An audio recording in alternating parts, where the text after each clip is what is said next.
I was born in 1961. I am 64 years old. I've been lifting weights for over 50 years. Right now, this is what I look like.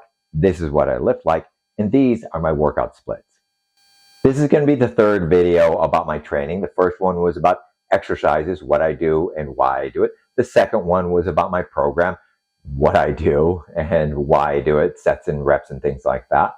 This one is going to be about how I divide my body up, essentially. What body parts do I train for my various workouts and why I do that.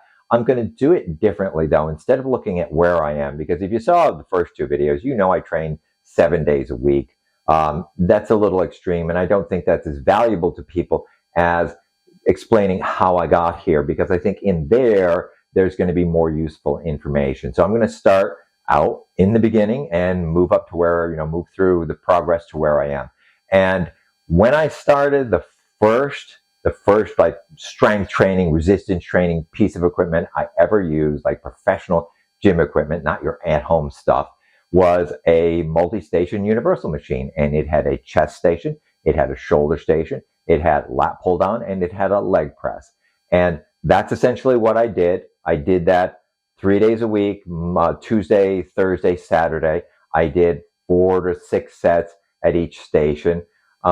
It's a great way to begin. It's something I would always recommend for beginners. The thing about doing machines, and I did a video on a cold start beginner, dead stop beginner. The thing about learning on machines is you learn how to use your body before you have to control the weights, and you have to know how to use your body in order to be able to control the weights. So it's a really good place to start. Now, I did my entire body in 1 day, which might sound like a lot, but as a beginner, I couldn't do all that much. I was just barely 13 years old, so I wasn't able to really push or work that hard. So it was perfectly suitable for what I was doing at the time, for the level I was at the time.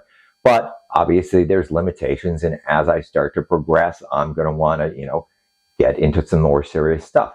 So the next step I took was going up to a 4-day a week. I was doing 3 days a week when I was doing the machine work, getting into it, so to speak. Then I went up to 4 days, and this is kind of really when more serious. I became much more seriously involved in lifting.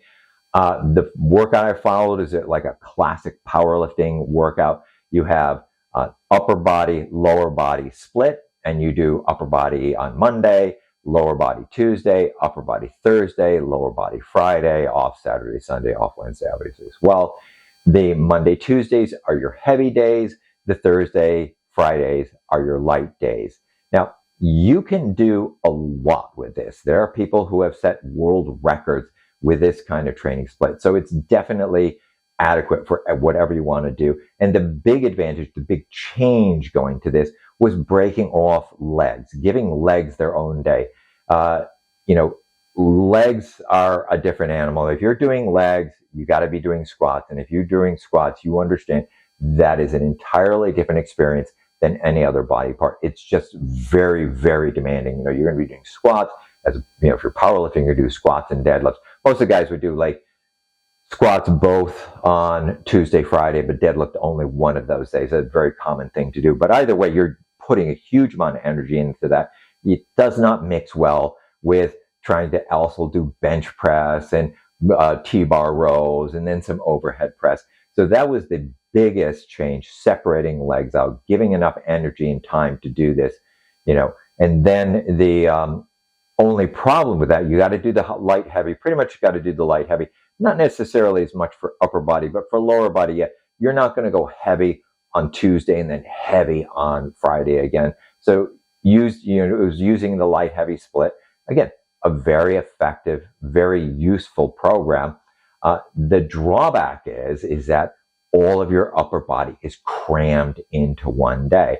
And that makes it's okay for powerlifting. It's very useful because bench press is all you're really worried about. So you would do your bench press first and then whatever else, some shoulder press and whatever afterward. But it would be bench press would be the focal point of the upper body, and then everything else would be accessory and supportive for that bench press.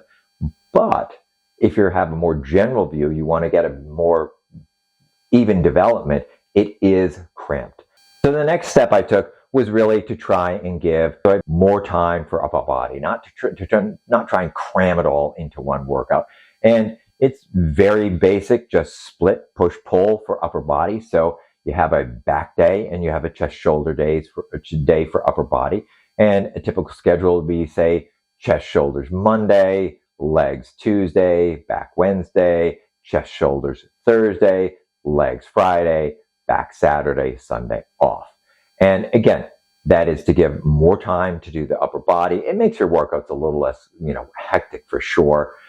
You can still do plenty of strength with this. There's no problem training strength. It gives you a better opportunity to develop physique, certainly. And it is also kind of, adhering to that 7-day pattern. All of these so far have been 7-day, followed a 7-day cycle, which is really important or useful to a lot of people because our lives are scheduled that way. So it's easier to kind of fit things in, get it scheduled into your daily life if you're following that 7-day cycle. But there are some limitations. And eventually I went to a 5-day cycle. And a 5-day cycle is the same thing, except now I'm giving chest and shoulders their own day. It's once again giving more room to the upper body. And this is pretty much a modified version of what I'm doing right now, which I would do legs and then chest and then back and then shoulders, rest and repeat. The advantage to this, obviously, is every body part gets the exact same amount of tension.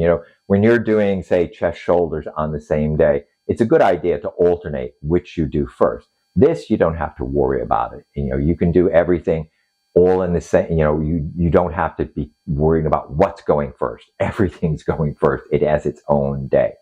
It also gives you some really good rest. Remember, there's light, heavy days. Everything so far has really had kind of a light, heavy pattern. I mean, the beginner thing, no, because everything was basically light as a beginner. But the 4-day and the 6-day, both of those have a light, heavy structure to them because it's very difficult to do, 2 really serious workouts for the same body part in a single week. Well, now it's 5 days break between each one, which means you can just go all out all the time. And that is something, obviously, I really like to do. The problem with the 5-day, obviously, is you have to have a flexible schedule, that you have to be able to have, you're not going to be doing the same workout on Monday this week as you do next week. You might not even be working out on Monday next week. The advantage to that is you don't have to worry about disruptions to your schedule as much. If you're doing, say, the 6th day and you miss your back day, it's gone for the week. If you're doing this 5 days, say you don't get to the gym today, car broke down, whatever, you're supposed to do back. Guess what? Tomorrow when you go to the gym, you do back. So again, this is like more flexibility, more time to devote to each, or easier to devote equal attention to each body part. And it gives you that ability to really, really train hard. You do not have to worry about recovery. And that's a big issue because all of these workouts, all your training is trying to balance getting enough work to create growth and progress without getting so much work you can't recover from it between your workouts. And that's a point I want to make about the way I do my splits too, because the reason I don't have, say, arms or abs or calves or I don't even train those. But the reason I don't worry about those, the reason I picked the 4 splits I have picked and have always trained this way, is because these are the ones that matter in terms of recovery load. The other stuff, you can train your calves until your feet fall off, and it is not going to create a significant recovery burden.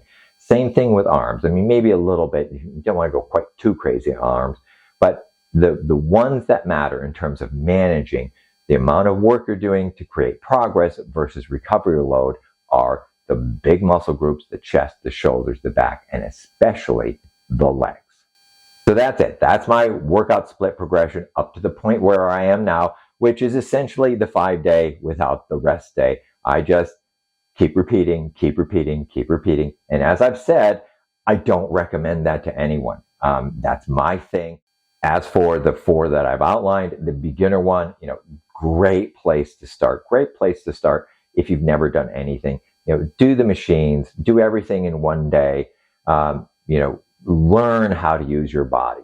The problem is, of course, that it's limited. You can only go so far. You're just not getting enough work in. And if you want to get anywhere beyond that, you're going to have to at least go to the 4-day. Now, the 4-day is a great routine. I said before, there are power lifters, plenty of guys who've used that routine to set world records.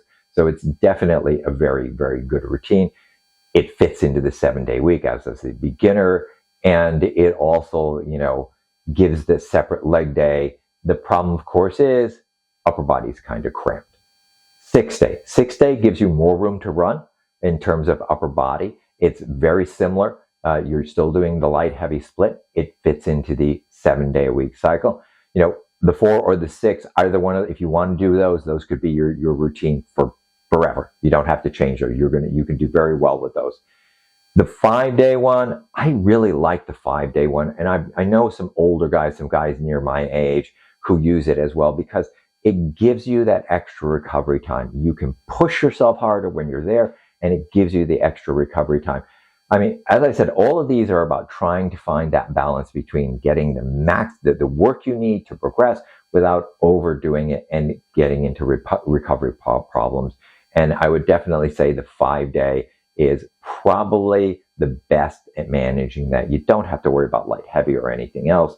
You just go in on your days, you do your thing, and the flexibility. The drawback, of course, being it is not a 7-day program. You have to have flexibility in your daily routine schedule to be able to do that.